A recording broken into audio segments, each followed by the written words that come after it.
Vamos a tener nuestra Biblia, nuestro cuaderno a la mano.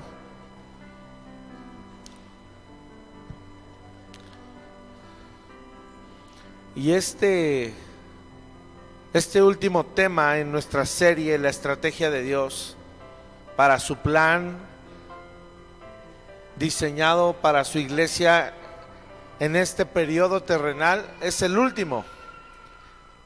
Estamos hablando de la asignación. Así es de que vamos a leer nuevamente nuestra misión, nuestra visión, nuestra estrategia que el Señor nos ha dado y que está en su palabra. No algo que nos inventamos, ¿verdad? Sino algo que Él nos pide. Vamos a leerlo juntos para concluir esta serie. La estrategia de Dios, la última etapa, la asignación. Nuestra misión como iglesia local, la misión es el qué vamos a hacer. ¿Sale? Vamos a leerlo juntos. Dice así: glorificar a Dios impactando a nuestras generaciones a través de la predicación del Evangelio, la enseñanza de la palabra de Dios y el testimonio de una vida congruente a los principios de Dios. La visión, ¿cómo lo vamos a hacer? Dice así: formando discípulos de Cristo que a su vez enseñan a otros a seguirlo, creyendo y obedeciendo la palabra de Dios para ser transformados a su imagen, viviendo en integridad y alcanzando madurez espiritual para servir a otros. Y la estrategia que Dios diseñó para que esto se lleve a cabo, estamos hablando de la etapa 1, la salvación, que es cuando un nuevo creyente nace un nuevo creyente, es un recién convertido. Hablamos que aquí hay una renuncia y entrega total, viene una membresía ya formal. ¿Por qué? Pues porque esta persona que renuncia todo y entrega todo, ahora entiende los compromisos que tiene con su iglesia local también. Número 1, con Dios, con Cristo, que es la cabeza. Pero uno no podría, imagínense que uno llega y se compromete con su esposa, le dice: me comprometo contigo, ¿te quieres casar conmigo? Y nomás es una cabeza. Pues no, ¿verdad? Hay que comprometerse con el cuerpo también. Entonces, por eso es importante tener una iglesia local. No tener una iglesia local no es bíblico y nunca lo será. Y ahí no hay crecimiento y nunca lo habrá, porque es como Dios lo diseñó. Lo vemos en la Biblia, no es algo que nos hemos inventado. Por eso es fundamental ser miembro activo de una iglesia local, ¿sale? Como, otro par de cosas dentro de la etapa 1, bautismo en agua y Santa Cena, que son las dos ordenanzas que el Señor Jesús nos dejó. Y luego viene la etapa 2, donde ya inicia un proceso de santificación, que es un proceso de limpieza, de sanidad, de restauración, de crecimiento a través de la santidad en 3 etapas. Ya las aprendimos. Santidad, ¿se acuerdan? Posicional, santidad progresiva y santidad perfecta. Luego se va sobrellevando junto con la etapa 3, van al mismo tiempo, ¿verdad? La formación, donde comienza un entrenamiento. ¿Entrenamiento de qué? Del abandono del pecado que todavía está en nuestros miembros. También nos formamos en nuestro carácter para que se parezca más al de Cristo. Y también nos formamos en desarrollar dones y talentos. Esto mientras nos santificamos, van de la mano. Y luego viene la etapa 4, que la vimos hace 8 días, que también va de la mano con la etapa 3. Todo está encadenado. ¿Cuál es la etapa 4? La función, donde se activa el creyente en algún área de servicio específica. ¿Ok? ¿Qué hace ahí mientras está desarrollando su función? Ya no nada más trabaja para abandonar el pecado, que es en la primera etapa, en la etapa 2, ¿verdad? Empieza a abandonar el pecado, sino que ahora su mentalidad cambia. Él ya no nada más está pensando: voy a abandonar el pecado, sino que ahora él está pensando en erradicar el pecado en su vida. ¿Ok? Consciente de que no lo quiere presente en su vida. Y en esta etapa en donde este creyente ya creció, ya maduró, Ya no es una persona que se excusa diciendo, es que me cuesta el trabajo. No, ya no, porque ya sabe cómo abandonar el pecado y ahora está trabajando arduamente para erradicarlo de su vida, pero ahora conscientemente. También en esta etapa empieza a usar esos dones y talentos que se fueron desarrollando y ¿qué crees? Los pone en servicio a otros, también lo aprendimos. Y adquiere un compromiso formal en un área de servicio específica. Algo importante en esta etapa 4 de la función. No nada más empieza a servir en un área específica, hermanos. No nada más es una persona que recibió dones y talentos de parte de Dios, formó su carácter, está erradicando el pecado, pero al adquirir un compromiso formal en esta área de servicio, ¿sabes qué es lo más hermoso? Esta persona en esta etapa 4 necesita recibir un nombramiento también formal. Tal vez no lo habíamos dejado claro, pero lo vamos a ir desarrollando mientras avanzamos en la visión, la misión y la estrategia en esta iglesia local. Pero hermanos que se comprometen a un servicio específico en la iglesia necesitan recibir un nombramiento de diácono. Ese término diácono es bíblico y es importante que lo aprendamos. En la iglesia primitiva, en Hechos capítulo 6, hubo una necesidad. La iglesia, los recién convertidos, empezaron a atender las necesidades de las viudas. Y de repente fue tanta la necesidad que se empezaron a atender y a darles preferencia a las viudas judías en lugar de las viudas griegas. Y entonces reclamaron.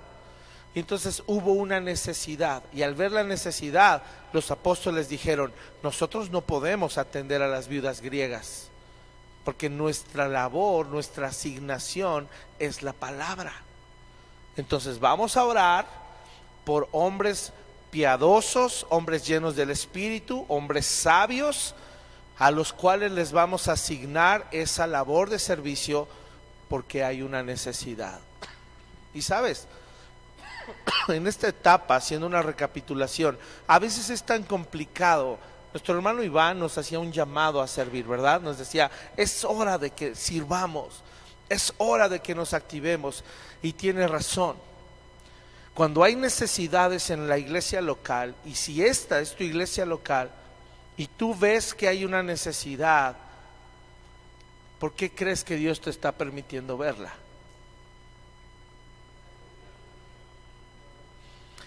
Para que te vayas a quejar y digas, es que no hace nada con esto. ¿Para qué entonces? Para que tú sirvas en esa área.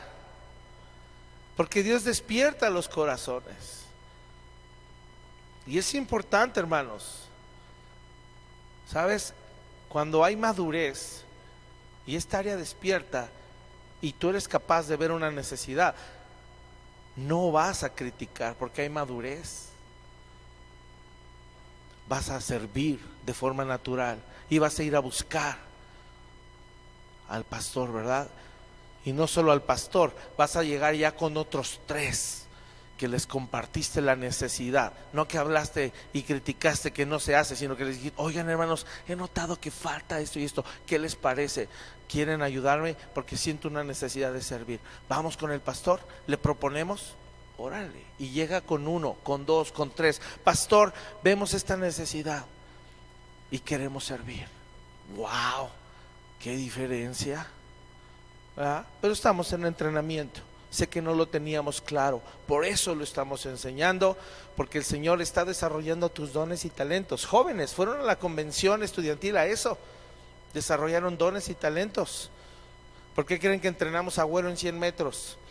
Porque luego nos surgen cosas. ¿Ah? Y le corre. Igual en Samuel, y así con cada uno. Desarrollaron dones y talentos porque hay un propósito. Dios va a usar esos dones y talentos para su servicio. Y en esta etapa 4 que vimos hace 8 días es donde necesitamos adquirir un compromiso formal con nuestra iglesia local de servir, pero la iglesia local adquiere un compromiso también con esos servidores y los nombra diáconos. Eso quiere decir que esos hermanos ya son parte también de una estructura formal de servicio y están ya teniendo sobre ellos un cargo oficial de liderazgo en servicio. ¿Sí me explico? Y eso lo tenemos que hacer. Esto va a ser después de esta serie y de 2 prédicas más que voy a dar los siguientes domingos. Esto es lo inmediato. Va a haber nombramiento de diáconos, gente que ha sido muy fiel también, que ha estado sirviendo al Señor y que hoy sabe que es miembro de la iglesia y que ha puesto sus dones y talentos al servicio de otros. Y va a haber diáconos y diaconisas también. Creemos en el ministerio de diaconisas, en el ministerio femenil de diaconisas, no así en el ministerio de ancianas, ¿vale? No pastoras, en la cuestión del rol nada más. Ya lo hablamos, tienen la capacidad, lo podrían ejercer, sí, pero bíblicamente el Señor no les confirió eso, ¿vale? Pero el diaconado sí lo puede ejercer también alguna mujer en algún área de servicio, ¿vale? Así es de que después de aclarar esto, sabemos que sigue la última etapa, ¿sale? Vamos a ir al grano, vamos a procurar ser breves, ir al grano y tener claro qué es la etapa 5 y cómo se desarrolla. Vamos a orar. Padre, ponemos esta enseñanza en tus manos, permítenos ser eficaces en la transmisión del mensaje. Padre, permítenos hablar claramente lo que tu palabra habla respecto a la asignación, y que en el corazón de todos mis hermanos, Señor, se despierte este deseo por ser parte, Señor, de esta estrategia que tú has diseñado, que abracemos tu visión, que abracemos tu misión para esta iglesia local, Señor. Te lo pedimos en el nombre de Jesús. Amén y amén. Romanos 11:29. El primero que lo tenga, póngase de pie y léalo en voz alta, por favor. Vamos a establecer el fundamento para esta enseñanza.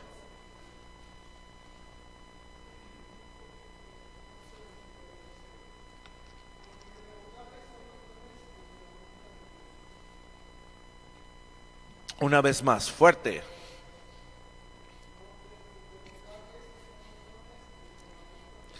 Porque irrevocables son los dones y el llamamiento de Dios. Ya lo aprendimos también hace 8 días. Solo lo voy a enfatizar.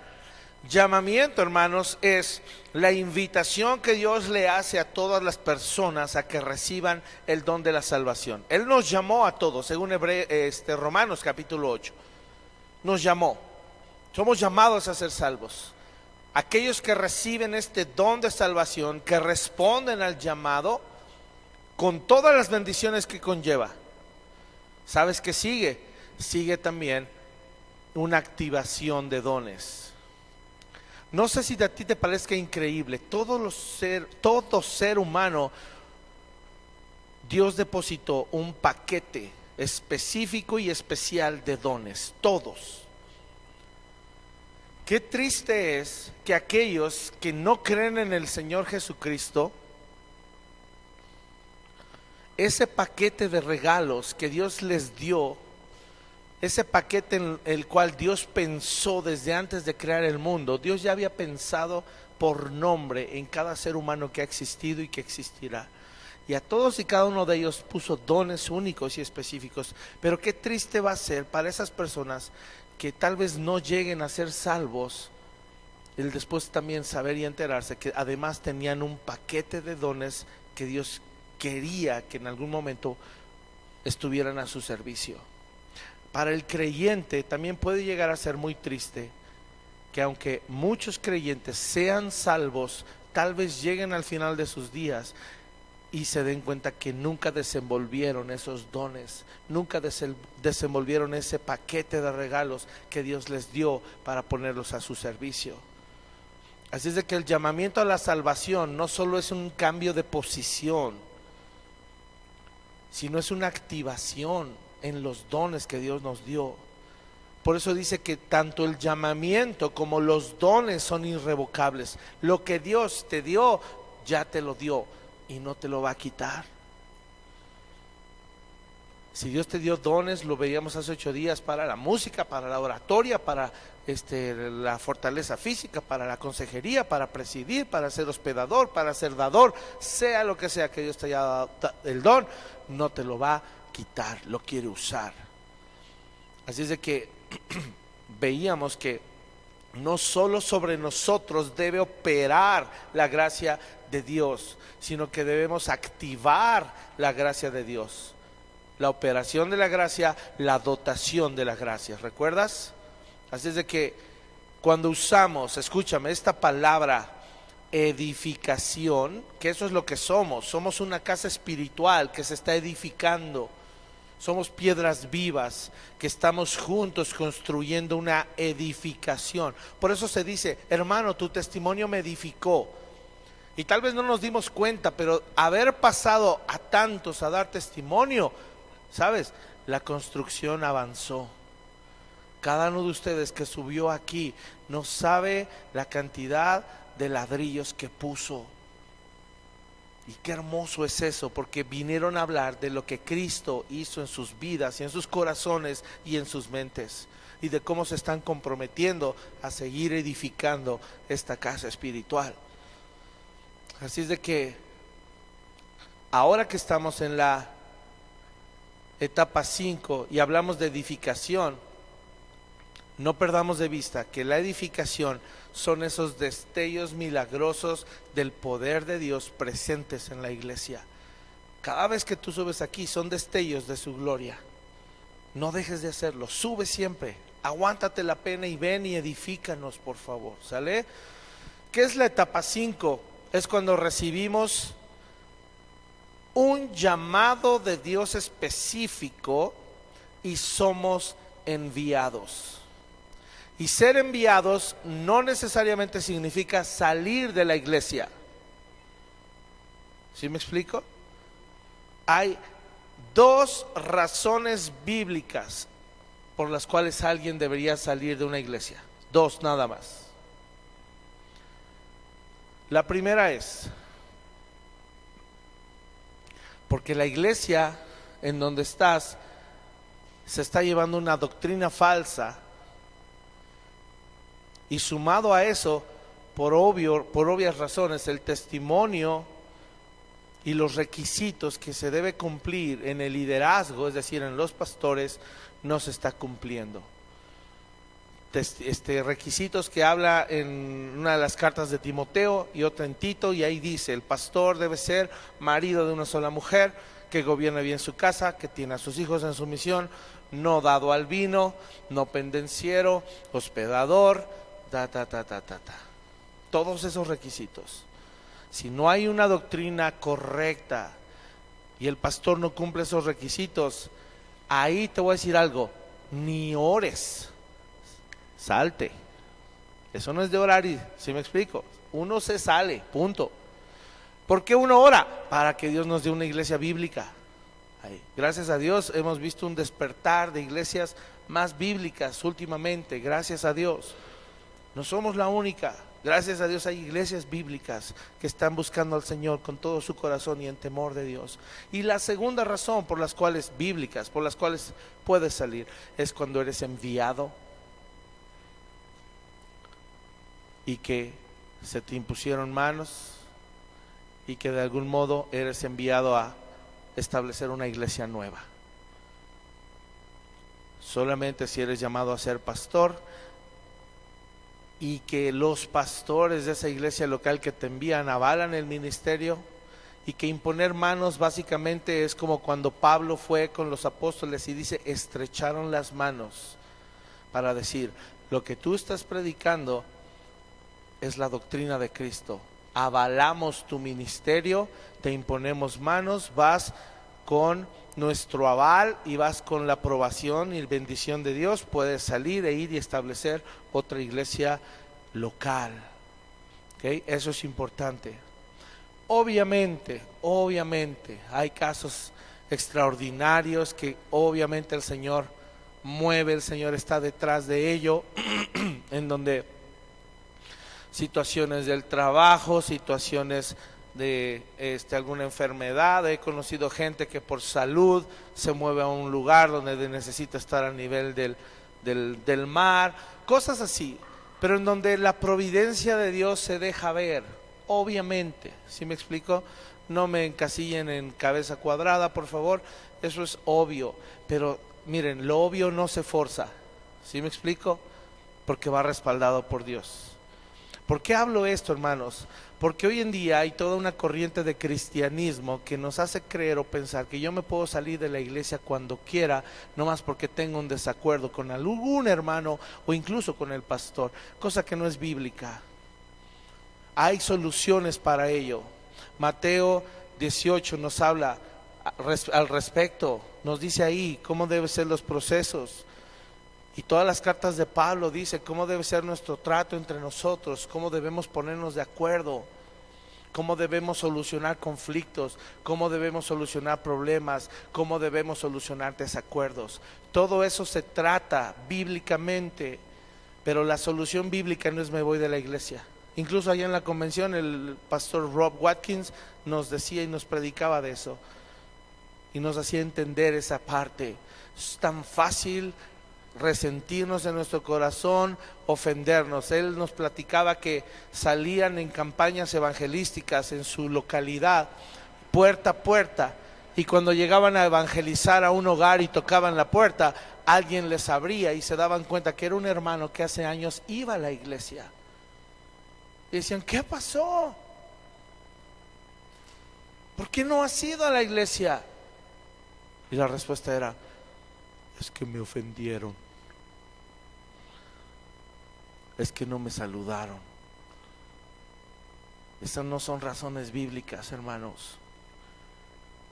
¿Cómo podríamos hablar de una asignación si estamos lidiando con este tipo de cosas en nuestro corazón? ¿Cómo Dios te va a confiar un alma? Porque en la asignación tu trabajo ya no va a ser sobre una computadora. En tu asignación tu trabajo ya no va a ser sobre un piano, ya no va a ser sobre un micrófono, ya no va a ser sobre cargar o poner sillas. Tu asignación va a ser poner manos sobre las almas. La asignación es una calidad de servicio tan espiritual que tiene que ver con el impacto, justo lo que nos hablaban allá, el rastro espiritual que uno deja tocando corazones, la edificación mutua. Así es de que veamos porciones rápidas respecto a cómo es que la asignación se debe llevar a cabo, ¿ok? Y cuando me refiero a un llamado específico, también esa asignación se tiene que avalar en la iglesia y se tiene que hacer un nombramiento, obviamente. Ahora, la palabra de Dios dice, no todos van a ser enviados, no todos van a recibir una asignación al estilo Pablo, como cuando él fue apóstol. No todos van a ser pastores, no todos van a presidir, no todos van a ser maestros, no todos van a ser consejeros o visitadores de enfermos o pastores. No. Pero en la diversidad de dones y talentos es donde vamos a poder llevar a cabo toda la labor, y la necesidad que esta iglesia tiene se va a suplir por los dones que todos aquí tenemos. Todos somos útiles para el Señor. El Señor nos quiere usar a todos y eso es maravilloso. Así es de que Hechos 9, vamos a ver rapidísimamente el contexto. Saulo en el capítulo 9 cuenta cómo él se convirtió. Eso ya lo leímos, ya sabemos cómo se convirtió, ya no lo vamos a ver. Vamos a ver qué sucedió inmediatamente después de su conversión. ¿Sale? Su conversión fue etapa 1, él fue salvo. Pero fíjate cómo aquí en el verso 17 empieza inmediatamente la etapa 2. Verso 17 dice, fue entonces Ananías y entró en la casa y poniendo sobre él las manos dijo, hermano Saulo. Cada vez que leas Saulo se está refiriendo a Pablo, ¿sale? Acuérdate que después Dios no le cambió el nombre. Lo que pasó es que después, cuando él ya es enviado a gentiles, ya se le empieza a decir Pablo, ¿sale? Ya el nombre, su nombre hebreo, que era Saulo, ya no lo llaman así. Ahora en los relatos históricos, ahora le empiezan a llamar Pablo, y él se presenta como Pablo una vez que él inicia su ministerio a gentiles. Pero para que tú sepas, Saulo es Pablo. Dice, poniendo sobre las manos, dijo: hermano Saulo, el Señor Jesús se te apareció en el camino por donde venías. Me ha enviado para que recibas la vista y seas lleno del Espíritu Santo. Y al momento le cayeron de los ojos como escamas, y recibió al instante la vista. Y levantándose, ¿qué cosa? Fue bautizado. Y habiendo tomado alimento, recobró fuerzas. Y estuvo Saulo por algunos días, ¿con quién? Con los discípulos que estaban en Damasco. Porque ¿a dónde iba él? Camino a Damasco, ¿se acuerdan? Para perseguir y matar cristianos. Entonces, en Damasco, dice ahí, verso 20, enseguida, ¿qué hacía Saulo? Predicaba a Cristo en las sinagogas, diciendo que este era el Hijo de Dios. Y todos los que le oían estaban atónitos y decían: ¿no es este el que asolaba en Jerusalén a los que invocaban este nombre? Y a eso vino acá, para llevarlos presos ante los principales sacerdotes. Pero Saulo mucho más se esforzaba y confundía a los judíos que moraban en Damasco, demostrando que Jesús era el Cristo. Verso 23, pasados ¿cuánto? No pocos días, porque cada etapa requiere tiempo. Esto no es microondas, esto es como hoyo de barbacoa. ¿Sí me explico? Toma tiempo. ¿Sale? Dice, pasados muchos días, los judíos resolvieron en consejo matarle. Pero sus asechanzas llegaron a conocimiento de Saulo, y ellos guardaban las puertas de día y de noche para matarle. Imagina, voy a hacer una pausa. Imagina Pablo cuando él se entera que el consejo de los judíos principales decide matarlo. Por favor, ponme atención. Él era parte de ese consejo. Él era parte de los judíos principales. Le conocían, él los conocía. Eran los mismos que le habían dado cartas para ir a perseguir cristianos. Probablemente, hermano, Saulo creció con ellos, convivió de cerca con ellos, compartían el celo por la ley, compartían el celo por la religión judía. Y ahora él se da cuenta, escucha, que antes Saulo era uno de ellos, pero ahora él ya puede percibir y él ya se puede dar cuenta del odio que te lleva a tal grado que estás dispuesto a asesinar. Saulo se da cuenta ahora. Y si yo era de esos,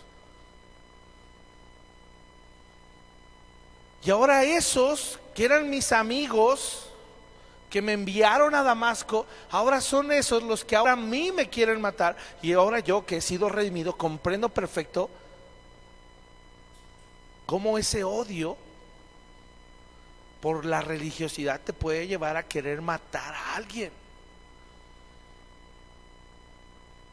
Él mismo dice, antes de convertirse, que él consentía la muerte de Esteban.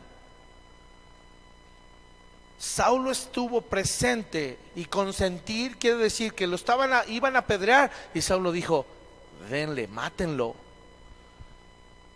Esteban. ¿Sí saben quién era Esteban? Uno de los diáconos que escogen para servir, justo a lo que hablaba de las viudas. Pero ahora Saulo ya está del otro lado. Y él se da cuenta del odio que le movía a él en su corazón. Yo creo que él, cuando se dio cuenta de haber sido horrendo, y dijo: yo era así, yo albergaba ese odio por los cristianos, pero ahora ese mismo odio que yo sentía, veo cómo a los que yo conocía ahora sienten ese odio por mí, y ahora a mí me quieren matar. Ahora es él el odiado, y esos ex compañeros ahora están dispuestos a matarlo a él. ¿Qué se requiere allí?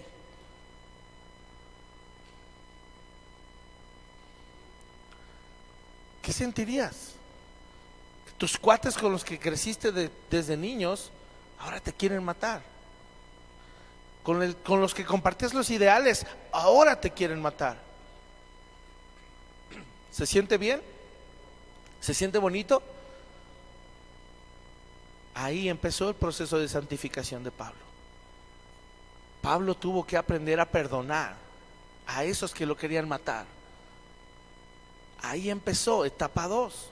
Sigo leyendo. Entonces los discípulos, tomándole de noche, fíjate ahora quién, los discípulos le tomaron de noche, le bajaron por el muro, descolgándole en una canasta. Cuando llegó, ¿a dónde? A Jerusalén.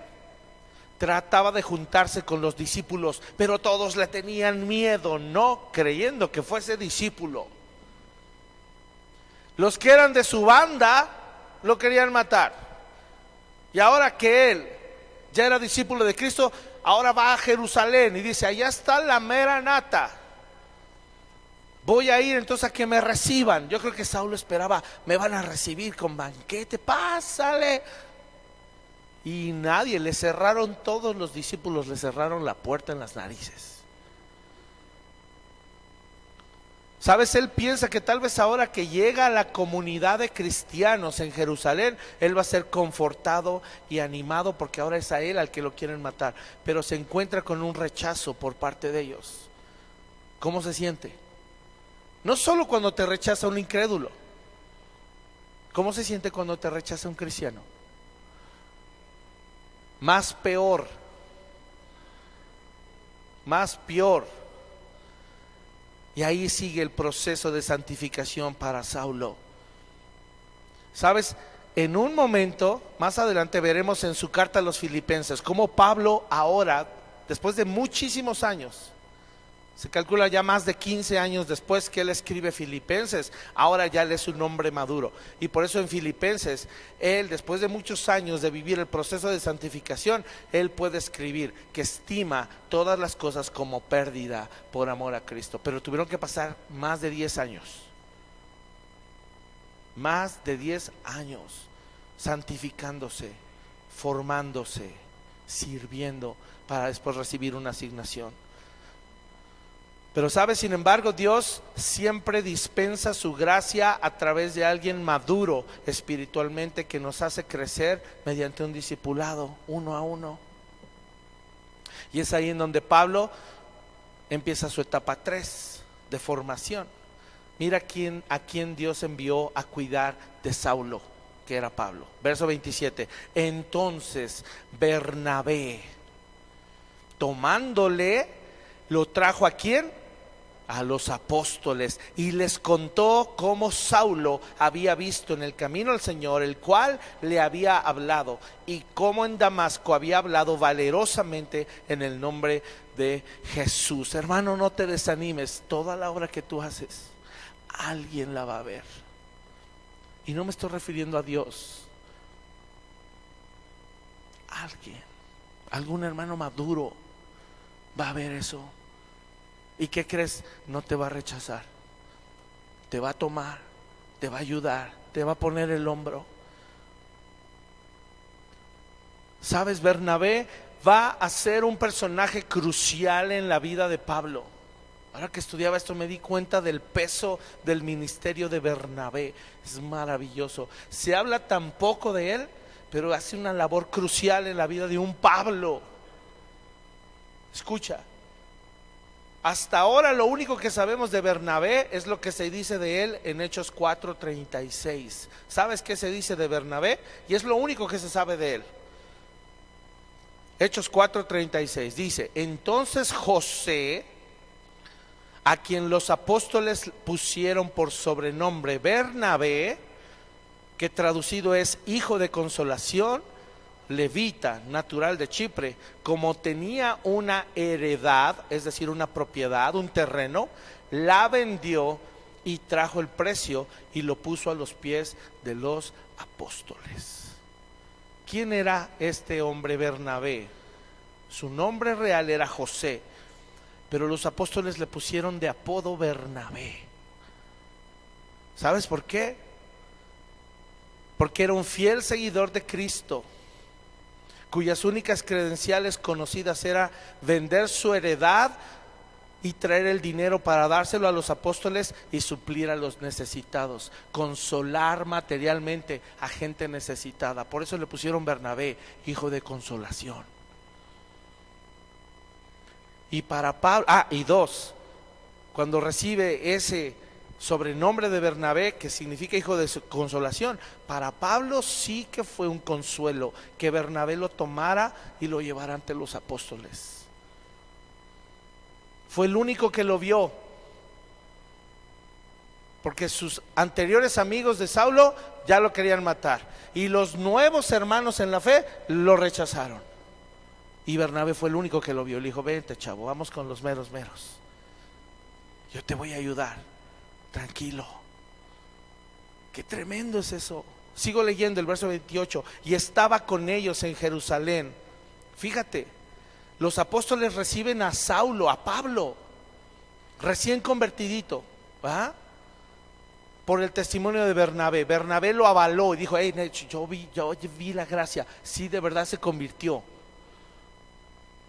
No mató a nadie, hasta ahora no ha matado a nadie. Recíbanlo. Qué hermoso es eso. Pero fíjate, estaba ahora Saulo en Jerusalén. ¿Y qué dice? Y entraba ahí, salía. Eso, ¿sabes qué da a entender? Ya Saulo ya estaba confiado. Dijo: ya me recibieron, ya soy parte, ya estoy dentro de la comunidad. Y entraba y salía, ya con confianza. Y lo sé porque el 29 además dice: y hablaba denodadamente en el nombre del Señor y disputaba con los griegos. Ahora no feliz con los judíos, oraba con los griegos. ¿Y qué hacían los griegos? Ahora procuraban matarle. No, si ese Saulo se las buscaba de a gratis, ¿verdad? Por amor a Cristo. Ahora ellos le procuraban matar. Verso 30, cuando supieron esto, los hermanos le llevaron hasta Cesarea y le enviaron a Tarso. Entonces las iglesias tenían paz por toda Judea, Galilea y Samaria, y eran edificadas andando en el temor del Señor, y se acrecentaban fortalecidas por el Espíritu Santo. Nuevamente Pablo es amenazado de muerte, y por esa razón ahora lo mandan a su ciudad natal, lo mandan a Tarso. Ahora, esto también es parte de su proceso de santificación. Imagina cuántos tuvo Pablo que aprender a perdonar. ¿A cuántos? Después de un tiempo, y dice no pocos días, un largo tiempo, después de un tiempo de crecimiento y santificación, quiero que veas qué sucede. Sáltate unos capítulos y vamos a Hechos 11 rápidamente. Del capítulo 9 al capítulo 11 ya pasó bastante tiempo. Tanto que en una localidad que se llama Antioquía, que está muy lejos de Jerusalén, y a causa de la persecución que hubo de cristianos, los cristianos se esparcen y llegan hasta Antioquía, y ya se establece una iglesia. Fíjate bien, verso 19. Ahora bien, los que habían sido esparcidos a causa de la persecución que hubo con motivo de Esteban. ¿Quién consintió la muerte de Esteban? Saulo. Eso ya había pasado mucho tiempo. Dice, y esos que se esparcieron pasaron hasta Fenicia. ¿Sabes? Aún antes de Cristo, Saulo colaboró con esparcir el evangelio. Porque gracias a que él consintió la muerte de Esteban, los cristianos cómodos huyeron y se esparcieron por todas las localidades y empezaron a predicar. ¿Acaso no es hermoso Dios? Todo obra para bien para los que aman al Señor. Si te va mal, no te preocupes, gózate. ¿Sale? Dice Esteban, pasaron hasta Fenicia, Chipre y Antioquía, no hablando a nadie la palabra, sino solo a los judíos. Pero había entre ellos unos varones de Chipre y de Cirene, los cuales cuando entraron en Antioquía, hablaron también ¿a quién? A los griegos. Fíjate, ya judíos predicándole a griegos. Eso es inusual. Y esa obra solo la hace el Espíritu Santo, anunciando el Evangelio del Señor Jesús. Y la mano del Señor estaba con ellos, y gran número creyó y se convirtió al Señor. Tanto, fíjate el 22, llegó la noticia de estas cosas a oídos de la iglesia que estaba en Jerusalén. Y mira a quién enviaron. a Bernabé. Ahora, Bernabé no se va a quedar quieto. Y por eso digo que Bernabé fue crucial en la vida de Saulo, de Pablo. Dice, enviaron a Bernabé que fuese hasta Antioquía. Ese no es cualquier encargo. Ir a revisar que hay una nueva iglesia, que hubo un despertar del evangelio en Antioquía. A ver, Bernabé, ve a checar esa iglesia. ¿Qué onda? Llega Bernabé, mandado por los apóstoles, y dice, verso 23, cuando llegó y vio la gracia de Dios, se regocijó y exhortó a todos a que con propósito de corazón permaneciesen fieles al Señor, porque era varón bueno y lleno del Espíritu Santo y de fe, y una gran multitud fue agregada al Señor. O sea que Bernabé no solo fue a checar, no fue ahí, llegó a ver, ustedes qué hacen y cómo predican y a ver su doctrina. No, él llegó a ayudar en cuanto vio la gracia de Dios. ¿Cómo se ve la gracia de Dios? En las vidas transformadas. Yo creo que llegó a esa comunidad y vio una congregación llena de varones, y varones amorosos con sus esposas, varones que se paran a las 7:30 y llegan a su discipulado de varones, ¿verdad? Y que ahí están en casas de estudio. Y vio varones que tratan dócilmente a sus esposas, las procuran, varones que servían en su iglesia, que alzan sillas sin que les digan, que alzan mamparas sin que te digan, ¿verdad? Que ven una necesidad y la atienden, que ven que instruyen a sus hijos adolescentes en la palabra. Yo creo que eso es ver la gracia de Dios. Y él dijo, aquí es, y sí está el Espíritu Santo aquí, y él afirmó esa obra. Pero mira qué hace en el 25. Después fue Bernabé, ¿a dónde? A Tarso. ¿A qué fue a Tarso? A buscar a Saulo. Y hallándole le trajo a Antioquía, y se congregaron allí todo un año con la iglesia, y enseñaron a mucha gente. Y a los discípulos, escucha lo que provocó Bernabé, que a los discípulos se les llamara cristianos por primera vez en Antioquía. Qué impactante ese Bernabé, bien escondidito que estaba. Podríamos decir que Bernabé fue el primero usado por Dios para ver a Saulo, pero yo creo que vio tal ímpetu en él que él dijo, este lugar está para Saulo, voy a ir por él, porque él es útil aquí. Y todo eso que vi, y seguramente vio el proceso de santificación también de Saulo. Dijo, ese hermano Saulo ama a Cristo y su conversión fue genuina, me lo voy a traer para que me ayude y para que en el proceso aprenda, y yo de paso aprendo también. Y Bernabé no sabía los planes de Dios. Bernabé no sabía los planes que Dios tenía, pero él fue obediente. Dijo, que me toca servir con sirvo con que me toca enseñarle a le enseño, que me toca cuidarlo, lo cuido, que me toca llevarlo, lo llevo, que me manda el pastor para allá, voy, que me pide que cargue, cargo, y ya me anticipo, ya no me espero a que me digan. Aquí no dice que fue y consultó y le dijo a los apóstoles, oye, ¿puedo ir? No, porque él fue enviado y le confirieron autoridad. Por eso él tomó, con esa autoridad y respaldo de Dios, él tomó la decisión de ir a Tarso y traer a Saulo para edificar en Antioquía. Hermano, por eso decíamos que el rol de Bernabé es tan trascendente en la vida de Pablo. Lo que requirió para la obra del ministerio, y lo llamó para participar al lado de él, lo requirió. O sea, Bernabé requirió a Saulo para la obra del ministerio y lo llamó para participar al lado de él en la enseñanza de la palabra en la iglesia de Antioquía. Vente, Saulo, vamos a enseñarles. Porque Bernabé estaba en Jerusalén, nutriéndose directamente de los apóstoles. Y cuando Saulo lo mandan a Tarso y luego Bernabé lo trae, era para decir, a ver, vamos a enseñarles la doctrina, Saulo. Yo creo que se lo traía, la doctrina, Saulo. ¿Sabes? Esto se dio de forma natural, la etapa 3, que es la formación. Dios sabía los planes que iba a tener con Bernabé y Saulo, y por eso los formó en Antioquía. Dios los preparó de antemano. Y sabes, ahí mismo los brincó de etapa 3 de formación a etapa 4, que es la función. Los puso a predicar ya la palabra. No dice que tenían otro cargo. No dice que eran pastores, no dice que eran ancianos, no dice que eran profetas, no dice que eran todavía. No, los puso a hablar evangelio, discipular a otros. En la etapa 4 que tú estás sirviendo, ahí necesitas, además de servir en tu iglesia local, necesitas empezar a discipular a otros. No evangelizar, también, pero me refiero a que a los que evangelices, los tomes y los discipules, si no, no va a tener sentido. Ellos empezaron a ser formados, y yo te pregunto, ¿dónde fueron formados? ¿Por YouTube en su casa sin iglesia local?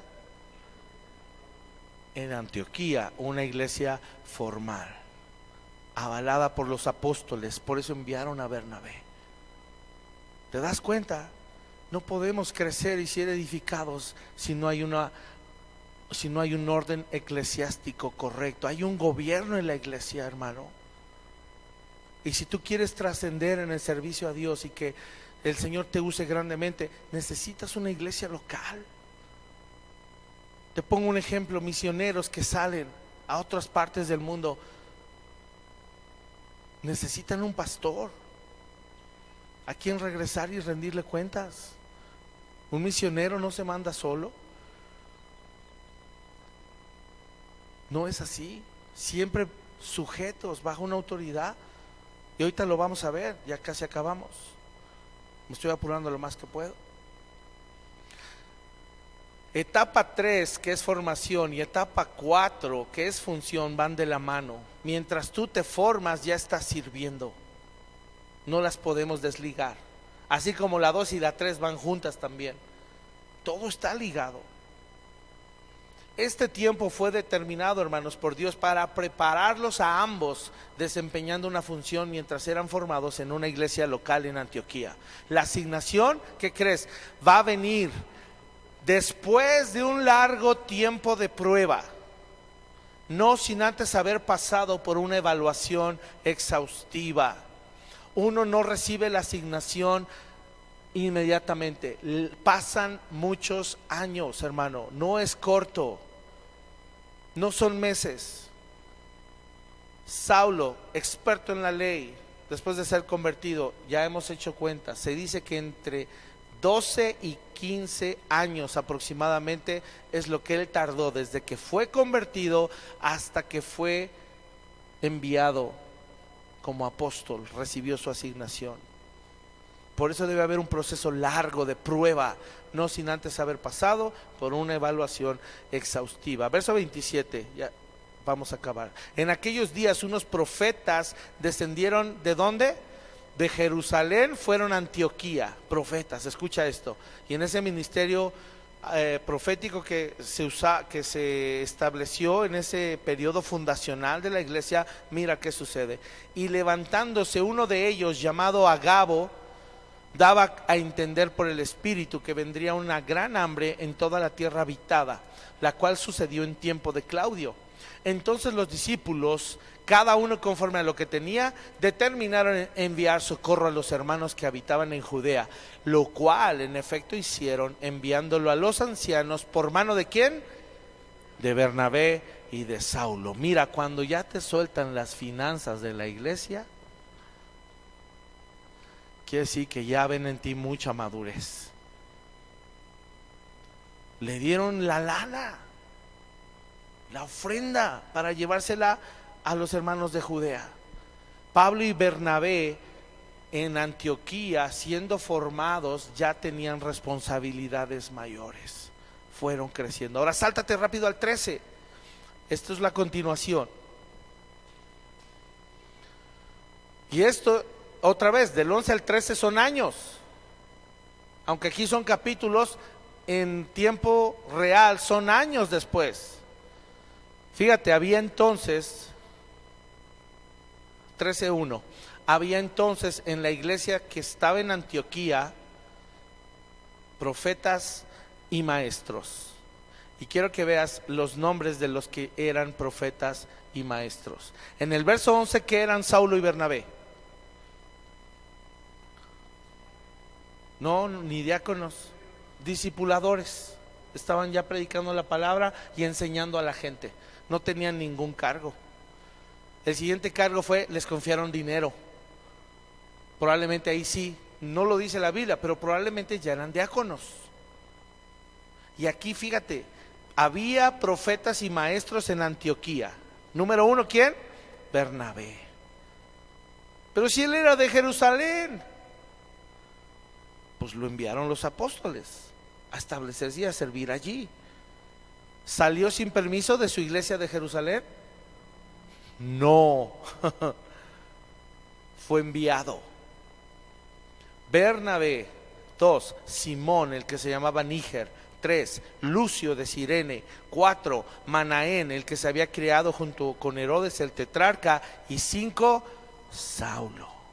Ya eran profetas y maestros. Ya tenían un cargo, una función de peso en su iglesia. Ya no nada más eran discipuladores, diáconos probablemente. Ya tenían un ministerio de peso. ¿Y qué hacían ellos? Ministrando estos al Señor y ayunando. Escucha esto, dijo el Espíritu Santo: apartadme a Bernabé y a Saulo para la obra a que los he llamado. Entonces, habiendo ayunado y orado, les impusieron las manos y los despidieron. Y ahí, después de más de entre 12 y 15 años de haber nacido de nuevo, Saulo recibe su asignación a ser apóstol a los gentiles. Hasta entonces él empieza su primer viaje misionero. Hasta ahí. Ya vimos las condiciones bíblicas que se dan para recibir una asignación, hermanos. No es como uno cree o piensa: yo me siento apóstol, me voy a autonombrar apóstol. Me compro un traje Hugo Boss, me compro un Rolex y mis anillos y hablo de prosperidad y les digo que soy apóstol y les doy la cobertura. ¡Pum! No. Yo voy a abrir una iglesia, soy pastor porque sé mucho de la palabra, yo ya estudié 3 seminarios, o porque yo ya predicaba en mi otra iglesia donde me salí en rebeldía, tal vez, pero la voy a abrir. No. ¿Quién lo avala? ¿Quién lo avala? ¿Quién le impuso manos? ¿Quién dio fe de su testimonio? ¿Quién dio fe de su ministerio? ¿Quién lo conoce? Hay condiciones bíblicas que se dan para recibir una asignación. En primer lugar, dijo el Espíritu Santo: apartadme. Apártenlos. Y dice aquí: apartadme es delimitar o establecer límites, fronteras. Es decir, ahora esta persona se va a dedicar solo a esto que está limitado y no se va a salir de ahí, porque esa es su asignación. Pablo no hizo más que ser apóstol a los gentiles, aunque aprovechaba cada momentito que se cruzaba con judíos también, ¿verdad? Y más si eran judaizantes, les daba duro. Pero Pablo dijo: yo soy llamado a gentiles, viaje misionero por localidades gentiles donde nunca se había predicado el evangelio. Se le delimitó una asignación y no se sale de ahí. Eso es apartadme para la obra. ¿Y sabes qué es obra? En la palabra original es el trabajo específico que concreta los propósitos de Dios. O sea que no es cualquier obra, es la obra que Dios determinó para esa persona en específico. Y sabes, aquí dice: a la obra que les he llamado. Ya enseñé que es el llamado y venía del griego kaleo, pero aquí no usan kaleo, aquí usan proskaleo. ¿Y sabes qué significa esa palabra? Significa llamar hacia uno mismo, con el propósito de interactuar con algo, hacia una meta o un destino, y en este caso hacia Dios mismo, hacia algo que Dios determinó específicamente. Si tú vas a recibir algún día una asignación de Dios, no importa quién se interponga, no importa. Aquí aplica lo mismo que cuando uno dice, ¿verdad? Que dicen: no, pues cuando te toca, aunque te quites, y cuando no te toca, aunque te pongas. Aquí es exactamente lo mismo. Si Dios ya determinó una asignación por ti, aunque quieras huir como el Jonás, Dios te va a regresar. Aquí está su servidor. Pero si Dios no te llamó, ni te metas, porque Dios se va a encargar de quitarte si no te llamó. Escúchame lo que estoy hablando. Ni te metas, porque las cuentas que se van a dar por haber hecho algo que Dios no te dijo que hicieras son muy serias y muy grandes. Es un llamado, no son aptitudes lo que Dios busca. Este llamado especial tomó tiempo, hermano, tomó tiempo. Ya para acabar les voy a leer 2 porciones. Literal, Gálatas, rapidísimo.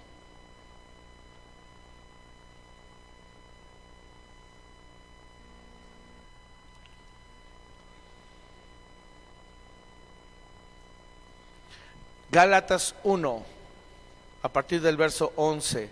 Sígueme en la lectura, aquí no voy a explicar absolutamente nada, solo quiero que veas cómo el llamado especial y la asignación toma tiempo, mucho tiempo. Y providencialmente se ve la mano de Dios en cada aspecto de ese llamado y de esa asignación. Escucha el verso 11, dice: mas os hago saber, hermanos, que el evangelio anunciado por mí no es según hombre, pues yo ni lo recibí ni lo aprendí de hombre alguno, sino por revelación de Jesucristo. Porque ya habéis oído acerca de mi conducta en otro tiempo en el judaísmo, que perseguía sobremanera la iglesia de Dios y la asolaba. Y en el judaísmo aventajaba a muchos de mis contemporáneos en mi nación, siendo mucho más celoso de las tradiciones de mis padres.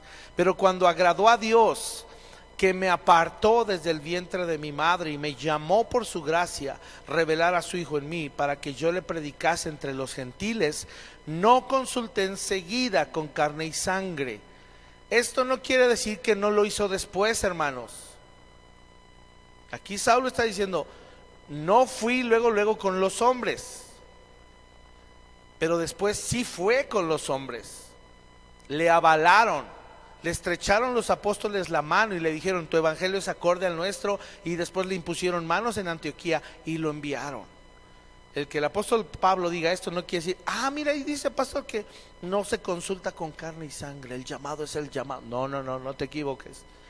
Hay una estructura bíblica, y para eso es la iglesia, para proteger que no se levanten falsos maestros, falsos pastores, falsos apóstoles, falsos profetas que hagan daño al rebaño y se las roben.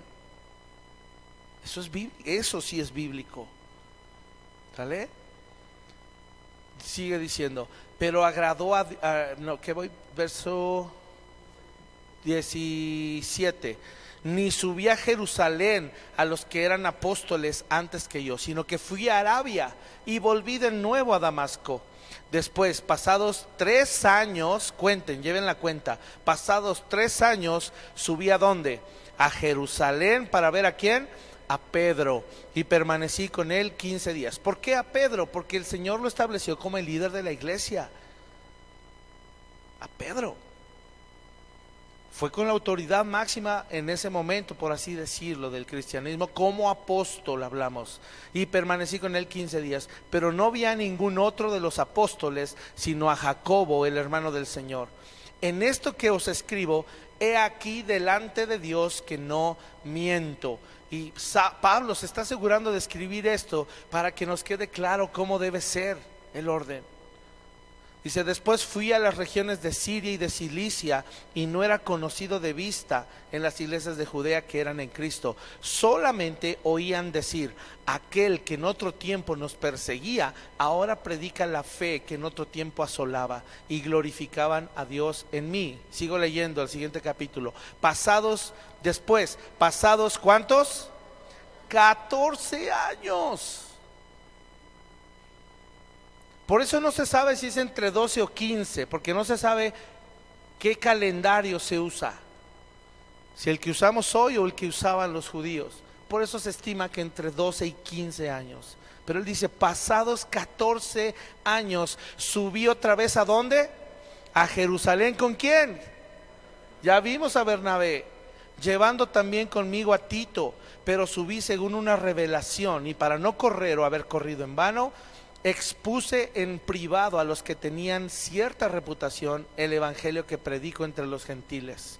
Mas ni aun Tito, que estaba conmigo, con todo y ser griego, fue obligado a circuncidarse. Y esto a pesar de los falsos hermanos introducidos a escondidas, que entraban para espiar nuestra libertad que tenemos en Cristo Jesús, para reducirnos a esclavitud, a los cuales ni por un momento accedimos a someternos, para que la verdad del evangelio permaneciese con vosotros. Pero de los que tenían reputación de ser algo, lo que hayan sido en otro tiempo, nada me importa. Dios no hace acepción de personas. A mí, pues, los de reputación nada nuevo me comunicaron. Antes, por el contrario, como vieron que me había sido encomendado el evangelio de la incircuncisión, como a Pedro el de la circuncisión, pues el que actuó con Pedro para el apostolado de la circuncisión, actuó también en mí para con los gentiles. Y escucha, esto es lo más trascendente, y reconociendo la gracia que me había sido dada, Jacobo, Cefas, que es Pedro, y Juan, que eran considerados como columnas, nos dieron a mí y a quién, a Bernabé, la diestra, la mano, en señal de compañerismo, para que nosotros fuésemos a los gentiles y ellos a la circuncisión. Solamente nos pidieron que nos acordásemos de los pobres, lo cual también procuré con diligencia hacer. Quiere decir que después de que le impusieron manos en Antioquía, ¿qué hizo Pablo con Bernabé? Dijeron, ya, de aquí soy. No, todavía fueron a Jerusalén a buscar el aval de las columnas, que eran Juan, Jacobo y Pedro. Vivir bajo autoridad, hermano, importa. Y más si vas a ser llamado a una asignación, importa. Tiene todo el peso del mundo y hace toda la diferencia. Porque ya aprendimos que la autoridad no es algo que se pone sobre nosotros, sino al lado nuestro para protegernos. Tu enfoque debe estar puesto en amar a Dios por sobre todas las cosas, y por ese amor servirle fervorosamente. Así es de que terminemos como dice Filipenses 3:1, váyanlo buscando. Dice, por lo demás, hermanos, gozaos en el Señor. A mí no me es molesto escribiros las mismas cosas, y para vosotros es seguro. Guárdense de los perros, es decir, de los perros antiguos, acuérdense, eran jaurías, ¿verdad? Que vienen a perseguir y acechar a la presa para llevársela, arrastrarla y devorarla. Guárdense de los perros, guárdense de los malos obreros, guárdense de los mutiladores del cuerpo, porque nosotros somos la circuncisión, los que en espíritu servimos a Dios y nos gloriamos en Cristo Jesús, no teniendo confianza en la carne, aunque yo también tengo de qué confiar en la carne. Si alguno piensa que tiene de qué confiar en la carne, yo más, circuncidado al 8º día, del linaje de Israel, de la tribu de Benjamín, hebreo de hebreos, en cuanto a la ley fariseo, en cuanto a celo perseguidor de la iglesia, en cuanto a la justicia que es en la ley, irreprensible. Pero cuantas cosas eran para mi ganancia, las he estimado como pérdida por amor de Cristo, y ciertamente aún estimo todas las cosas como pérdida por la excelencia del conocimiento de Cristo Jesús, mi Señor, por amor del cual lo he perdido todo y lo tengo por basura para ganar a Cristo y ser hallado en Él, no teniendo mi propia justicia que es por la ley, sino la que es por la fe de Cristo, la justicia que es de Dios por la fe, a fin de conocerle y el poder de su resurrección y la participación de sus padecimientos, llegando a ser semejante a Él en su muerte, si en alguna manera llegase a la resurrección de entre los muertos, no que lo haya alcanzado ya, ni que ya sea perfecto. Él ya vivía en su asignación, hermanos, y él mira la actitud que él veía en él y de sí mismo. Él decía, yo soy perfecto, sigo fallando y voy a seguir fallando. Pero Él dice, pero una cosa hago. Y esto es en donde debemos imitar al apóstol Pablo. Dice, pero una cosa hago, olvidando ciertamente lo que queda atrás y extendiéndome a lo que está delante, prosigo a la meta, al premio del supremo llamamiento de Dios en Cristo Jesús. Así que todos los que somos perfectos, esto mismo sintamos, y si otra cosa sentís, esto también os revelará Dios. Pero en aquello a que hemos llegado, sigamos una misma regla, sintamos una misma cosa. Hermanos, sed imitadores de mí y mirad a los que así se conducen según el ejemplo que tienen en nosotros. Porque por allí andan muchos, de los cuales os dije muchas veces, y aún ahora lo digo llorando, que son enemigos de la cruz de Cristo, el fin de los cuales será perdición, cuyo Dios es el vientre y cuya gloria es su vergüenza, que solo piensan en lo terrenal. Mas nuestra ciudadanía está en los cielos, de donde también esperamos, ¿a quién? Al Salvador. Perdónenme, se me movió. Ya. De quien esperamos al Salvador, al Señor Jesucristo, el cual transformará el cuerpo de la humillación nuestra para que sea semejante al cuerpo de la gloria suya, por el poder con el cual también puede sujetar a sí mismo todas las cosas. Ese sea nuestro sentir, hermanos. Recuerden, la asignación va a llegar en su tiempo, y cuando eso llegue, ahí seguirá el proceso también. No va a acabar hasta que el Señor venga por nosotros. Que Él nos ayude. Próximos 2 domingos, dos, hablaré de membresía, ¿sale? Después de esos 2 domingos, vamos a tener justamente los bautizos. Y es importante, hermanos, que después de esos 2 domingos, en el momento que ustedes lo precisen, pero que al menos no pase de 2 semanas más, que nos hagan saber en su corazón que les ha hablado el Señor al respecto a la membresía, ¿sale? Porque mi esposa y yo queremos y debemos asumir compromisos con la membresía, ¿sale? Obviamente las puertas de esta iglesia están abiertas para todos, sin embargo la responsabilidad de pastoreo no. Esa, mi esposa y yo tenemos que enfocarlo al 100% en aquellos que son miembros, pero para nosotros es importante saberlo, ¿sale? Para que entonces podamos echar mano de esa decisión y de ese compromiso. En las casas de estudio ya lo estuvieron hablando también, y lo seguiremos reforzando, porque es nuestra responsabilidad. Les queremos cuidar más allá de lo que hemos podido hacer, pero además ya con nombramientos y con también repartir la carga del trabajo, todavía nos va a ser más fácil, y confiamos en Dios que en un futuro no muy lejano podamos también compartir esta carga a nivel pastoral. Para mí esa es la mayor bendición que puedo tener, y confiar en que pues va a ser Dios el que llame a algunos de ustedes que estén aquí. No puedo decir a todos, pero sí a algunos de ustedes a pastorear al rebaño, ¿sale? Y cuando ese día llegue va a ser maravilloso, y va a empezar una nueva aventura para ustedes, los que Dios les llame y respondan. Y bueno, comprenderán después muchas, no pocas, muchas cosas de lo que significa ser pastor.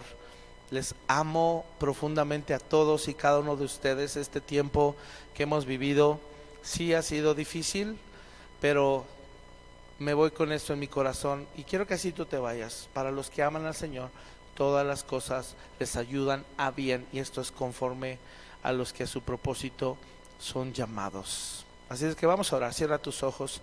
Padre amado, gracias por tu palabra, que nos ayuda a entender la importancia de ser parte activa de una iglesia local. Ayúdanos, Señor, a ser, Padre, entendidos. Ayúdanos a poder abrazar tu visión, tu misión, la estrategia que estableciste en tu palabra respecto al proceso de un creyente.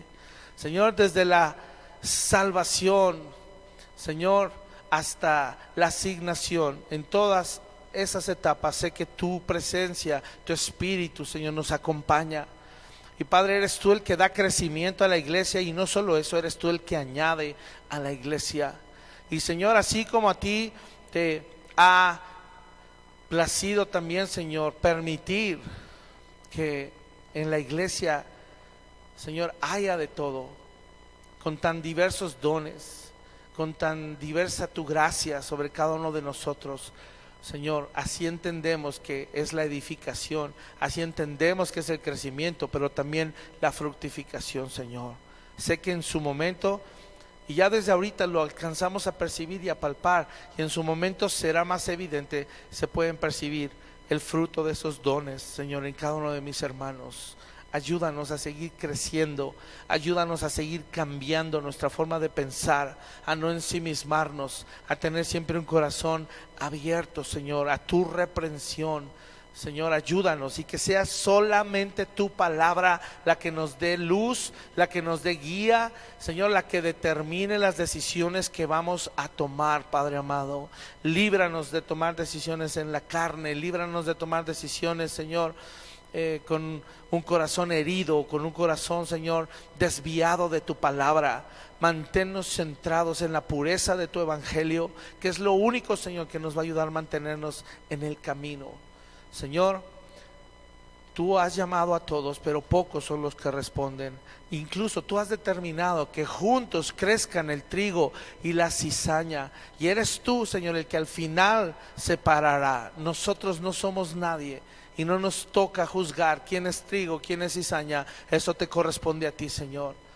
Pero que en nosotros hayas un corazón humilde, dispuesto a ser quebrantado, a ser procesado, a ser transformado, para que te conozcamos, Señor, y que al final de esta carrera nos podamos gozar contigo, Señor, y escuchar esas palabras: bien, buen siervo y fiel.